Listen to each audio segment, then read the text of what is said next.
It's been a pretty cold day out there, and again, we'll likely be tracking some wintry precipitation, especially in eastern parts of Kentucky. I'll have the latest on a winter weather advisory.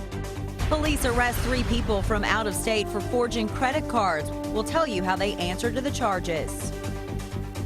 And he was like, "This is your cat?" I was like, "No way." A Lexington family's lost cat comes home in a very unexpected way. Tracking, alerting, protecting. This is WKYT News at 4:30.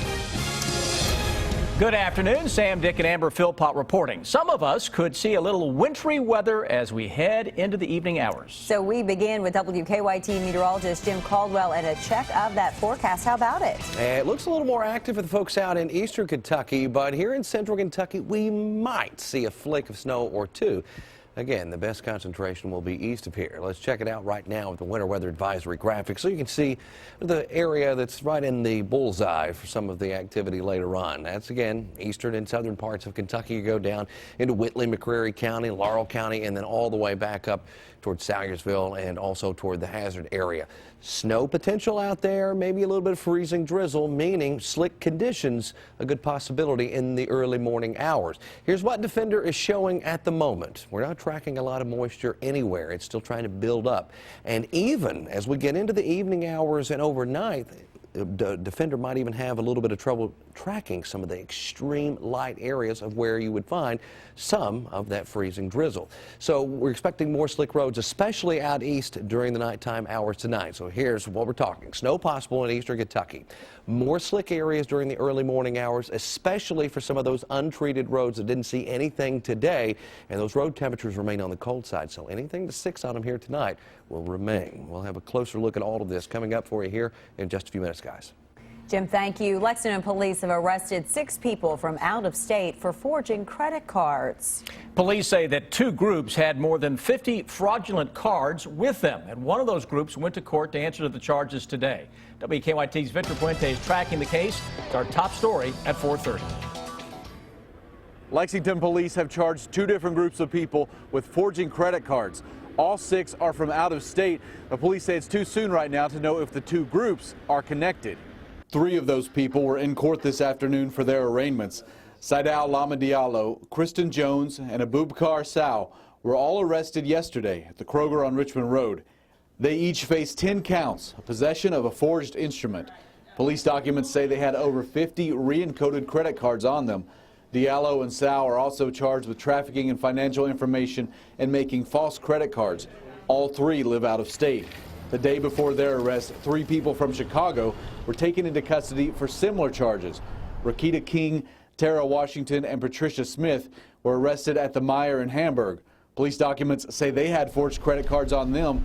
Police aren't saying if the 6 people are connected, but at today's arraignment, Judge Megan Lake Thornton said if they did make bond, they couldn't leave the state. If you are able to post your bond, I'm going to put you on some bond conditions. You are to stay in Kentucky while your charges are pending. You're to have no contact with your co-defendants. Court clerks tell me from that first group of arrests, Tara Washington and Patricia Smith have already bonded out of jail.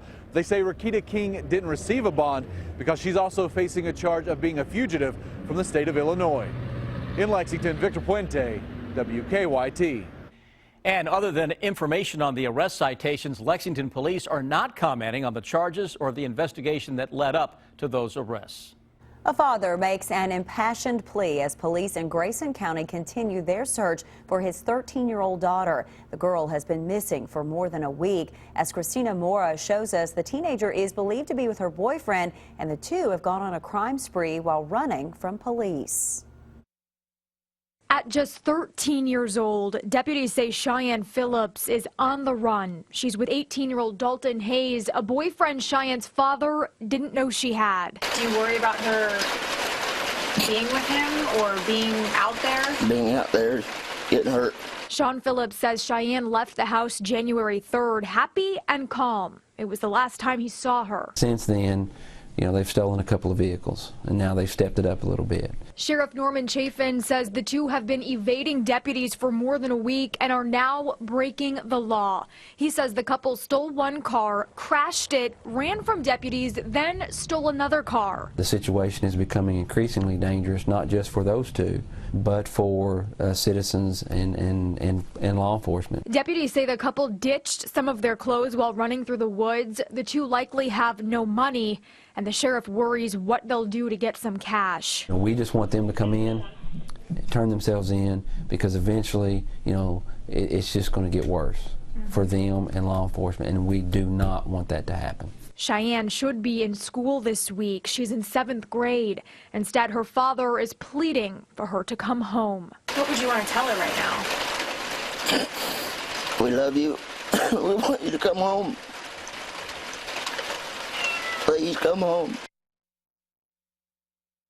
That was Christina Mora reporting the pair may still be in a red 2006 Toyota Tacoma. Authorities say a gun was inside the stolen car without any ammunition. Lexington police arrested a fugitive from another state. LaMarcus Donley was arrested yesterday on Augusta Drive. Police say he was wanted for armed robbery in Mississippi. A judge in Kentucky has granted a divorce to a same-sex couple, despite the fact the state doesn't recognize gay marriage. The Courier-Journal reports the ruling by Jefferson Family Court Judge Joseph O'Reilly is the first of its kind in this state. Lawyers argued that the women should be able to divorce in Kentucky, where they live now, instead of having to move back to Massachusetts, where they married. O'Reilly said in his ruling that not allowing the divorce would violate a guarantee in the state constitution that all people should be treated as equals.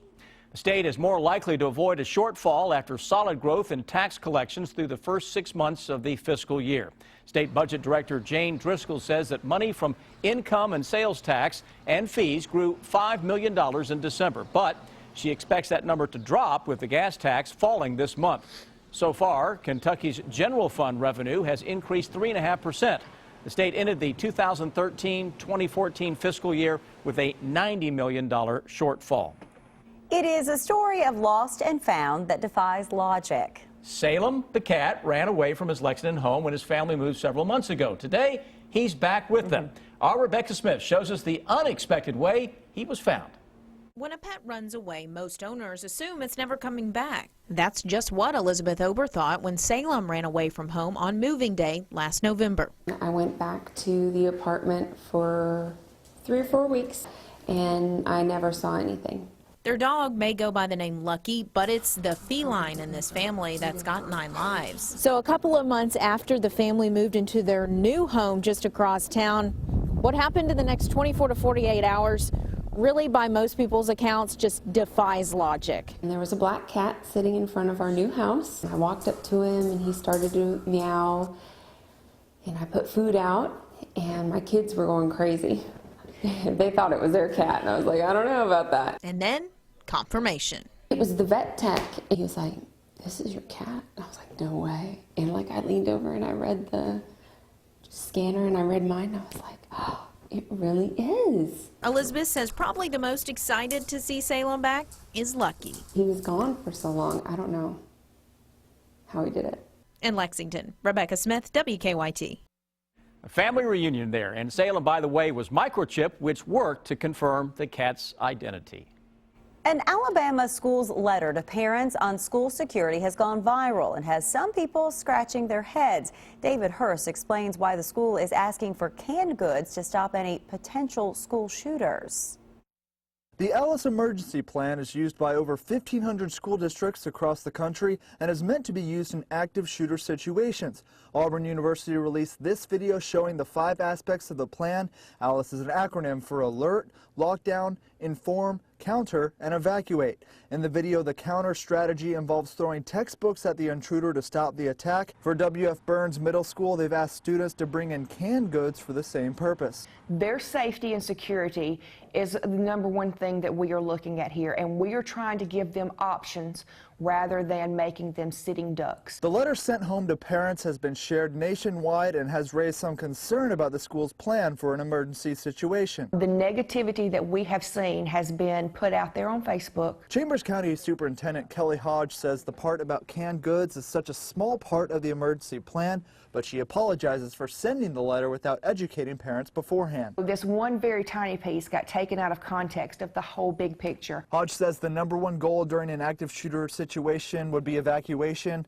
Throwing cans or textbooks would be considered a last possible option. What Alice promotes is that you have objects around the classroom that are available to you that you can readily throw and kids can run out of the room, you know, if that's, but that is the very, very last resort and the very, very smallest part of this entire training. That letter was sent after school employees received training from Auburn University's Public Safety Department. Frozen home and a smuggler caught red-handed. It is the video that will have you talking. Take a look at this. A cold weather problem turned a Detroit home into quite a spectacle. A pipe burst outside the home. The water gushed through the walls and into the basement and then froze. It created a curtain of ice outside and turned the basement into an ice rink. Can you imagine? All right, take a look at how this guy tried to smuggle some phones, more than some really, into mainland China. Customs officers found 94 iPhones strapped to his body when he tried to pass through a metal detector. Customs officials were already suspicious because he appeared to be traveling light but walked like he was carrying a heavy load. He's being held for questioning. Who came up with that idea? I don't know. I don't know. All right, a pig from a farm somehow got loose in a Wisconsin neighborhood. People living there found it frolicking in the snow. The pig's hind legs were tied, but it still took a group of men more than 30 minutes to try and catch it. First, I couldn't believe it. Then I got to look and I said, well, that's not a, I thought maybe at first it was one of them little pot-bellied pigs, you know, somebody's pet. But then I seen it was a bigger pig. Well, there is no word where that pig came from. It is now at the Humane Society. Broke free and said, I am going for it. I felt sorry for him. Yeah. Thanks.